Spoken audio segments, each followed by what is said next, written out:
Daily కాలేజ్కి వెళ్ళాలి, classes వినాలి, కష్టపడి చదవాలి, పాస్ అవ్వాలి.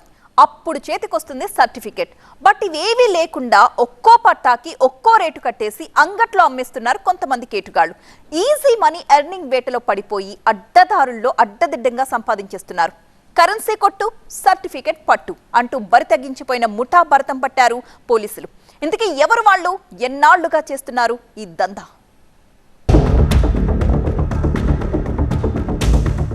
ఇంటర్ కావాలా 10,000, డిగ్రీ అయితే 20,000, పీజీ కోరుకుంటే 30,000. ఇవి కోర్స్ ఫీజులు అనుకుంటున్నారా? అబ్బే అంత లేదక్కడ. అంగట్లో అమ్ముకునేందుకు కేటుగాళ్లు పెట్టిన సరసమైన ధరలు.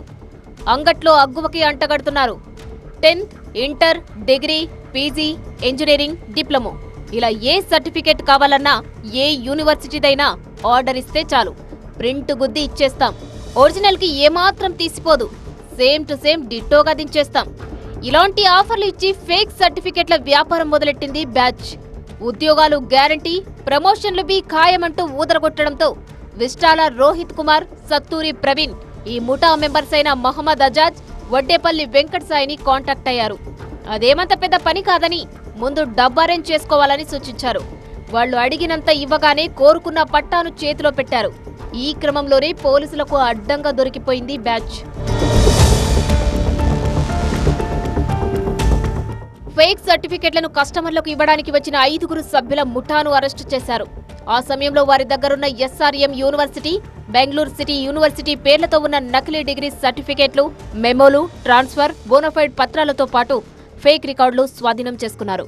పోలీసుల అదుపులో ఉన్న నిందితులంతా సర్టిఫికెట్లు తయారు చేసి అమ్ముతున్నట్టు అంగీకరించారు.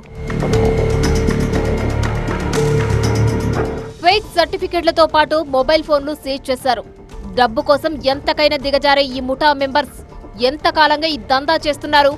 ఎవరెవరికి ఏ ఏ ప్రాంతాల్లో ఫేక్ సర్టిఫికెట్లు అంటగట్టారు? గతంలో వీళ్లకు క్రైమ్ బ్యాక్గ్రౌండ్ ఉందా అనే కోణంలో కూపీలాగుతున్నారు. చేతిలో డబ్బుంది కదా అని చీప్గా వస్తున్నాయని సర్టిఫికెట్ల కోసం ఆరాటపడ్డారు. రిస్కులో పడడం ఖాయం. ఇలాంటి పనులు చేస్తే ప్రింట్ చేసిన వాళ్లపైనే కాదు, కొన్న వాళ్లను వదలబోమని పోలీసులు హెచ్చరించారు.